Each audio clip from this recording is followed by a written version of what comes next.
மதுராந்தகம் அருகே ஆத்தூர் சுங்கச்சாவடியில் விபத்தை ஏற்படுத்தும் வகையில் உள்ள பெயர் பலகைகளை அகற்ற வாகன ஓட்டிகள் கோரிக்கை விடுத்துள்ளனர். செங்கல்பட்டு மாவட்டம் அச்சிறுபாக்கம் அருகே ஆத்தூர் சுங்கச்சாவடி சென்னை திருச்சி தேசிய நெடுஞ்சாலையில் 50 அடி உயரம் கொண்ட பெயர் பலகை மற்றும் வாகனத்தின் கட்டண மதிப்பு பெயர் பலகை பழுதடைந்து விபத்து ஏற்படுத்தும் சூழலில் உள்ளது. எனவே அவ்வழியே செல்லும் வாகன ஓட்டிகள் ஏதேனும் விபத்து ஏற்படுவதற்கு முன்பே சுங்கச்சாவடி நிர்வாகம் உடனே அதனை அகற்றி நடவடிக்கை மேற்கொள்ள வேண்டும் என வாகன ஓட்டிகள் மற்றும் பொதுமக்கள் அச்சம் தெரிவித்துள்ளனர்.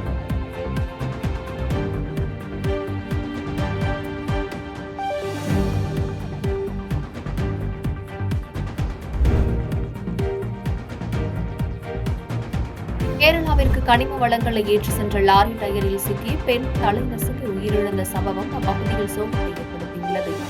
தென்காசி மாவட்டம் புலியரை அருகே உள்ள கேசவபுரம் பகுதியைச் சேர்ந்தவர் முருகன். இவரது மனைவி முப்புடாதி தென்காசியில் உள்ள தனியார் மெடிக்கலில் பணியாற்றி வந்துள்ளார்.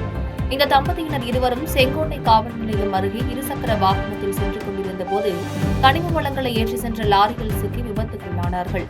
இந்த விபத்தில் முப்புடாதி சம்பவ இடத்திலேயே தலை நசுங்கி உயிரிழந்தார். பின்னர் தகவல் அறிந்து வந்த போலீசார் உடலை மீட்டு பிரேத பரிசோதனைக்காக மருத்துவமனைக்கு அனுப்பி வைத்து விசாரணை மேற்கொண்டு வருகின்றனர்.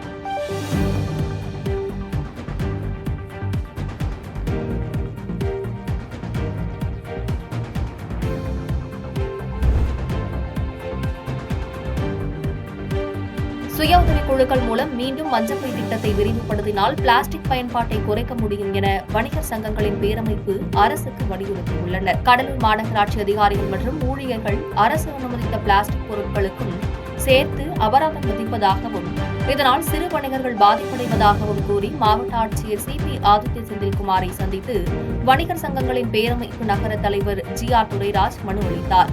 பின்னர் செய்தியாளர்களை சந்தித்து பேசிய அவர், மக்களிடையே மாற்று பைகள் அல்லது தங்களது பைகளை கொண்டு வருவதன் அவசியம் குறித்து தீவிர விழிப்புணர்வு பிரச்சாரங்கள் மேற்கொள்ள வேண்டும் என்றும், சுய உதவிக் குழுக்கள் மூலம் மீண்டும் மஞ்சப்பை திட்டத்தை விரிவுபடுத்தினால் பிளாஸ்டிக் பயன்பாட்டை குறைக்க முடியும் என்றும் தெரிவித்தார்.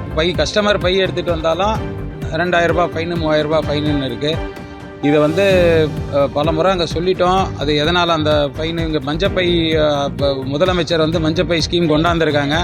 அந்த மஞ்சப்பை ஸ்கீம் இங்கே ஒரு யாராவது ஒரு மகளிர் இதுக்கு அந்த ஸ்கீமை கொடுத்து ஏதாவது ஒரு பேங்க் மூலயமா கொடுத்து MSMEயில் கொடுத்து இங்கே ஒரு ஃபேக்ட்ரி ஆரம்பித்தாலும் இதுக்கு ஒரு தீர்வு வரும். அதை அரசாங்கம் செஞ்சால் தான் இது நிற்கும். கஸ்டமர் எடுத்துகிட்டு வரக்குள்ள, வாடிக்கையாளர்கள் எங்களிடம் எடுத்துகிட்டு வரக்குள்ள நாங்கள் வாடிக்கையாளரை நீ உள்ளார வர வேணாம் நாங்கள் சொல்ல முடியாது. உள்ளார வரக்குள்ள அதை ஃபைன் போடுறேன்னு சொல்லிட்டு உள்ளார கடையில் இருக்க பொருட்கள் ஏற்கனவே கார்ப்பரேட் கம்பெனியில் பேக் செஞ்சு வச்சிருக்கிற பொருட்களையும் சேர்த்து குப்பையில் எடுத்து போடுறாங்க. அப்படின்னா எவ்வளோ இழப்பீடாக வருது.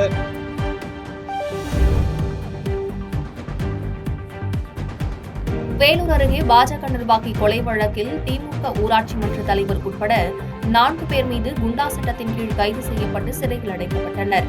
வேலூர் மாவட்ட பாஜக ஆன்மீக பிரிவின் வேலூர் மாவட்ட செயலாளராக பொறுப்பு வகித்து வந்தவர் நாகல் கிராமத்தை சேர்ந்த விண்டல்குமார். இவர் கடந்த 16ஆம் தேதி சாலையோரம் விபத்தில் சிக்கியது போல் மீட்கப்பட்ட நிலையில் விசாரணையில் கொலை என்று தெரிய வந்தது. இதையடுத்து இக்கொலை தொடர்பாக திமுகவை சேர்ந்த நாகல் ஊராட்சி மன்ற தலைவரான பாலாசே, அவரது மகன் தரண்குமார் மற்றும் அவரது நண்பர்கள் கமலதாசன், சந்தோஷ் ஆகியோர் 4 பேரை கைது செய்து வேலூர் மத்திய சிறையில் அடைத்தனர். இந்நிலையில் 4 பேர் மீதும் குண்டர் சட்டத்தில் அடைக்க வேலூர் மாவட்ட காவல் கண்காணிப்பாளர் மதிவாணன் பரிந்துரையின் பேரில் மாவட்ட ஆட்சியர் சுப்புலட்சுமி உத்தரவிட்டுள்ளார்.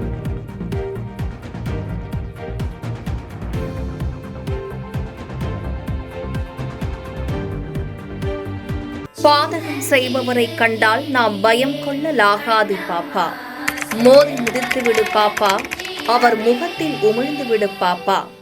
அண்மை செய்திகளை உடனுக்குடன் தெரிந்து கொள்ள இணைந்திருங்கள் எம் நாடு தொலைக்காட்சியுடன்.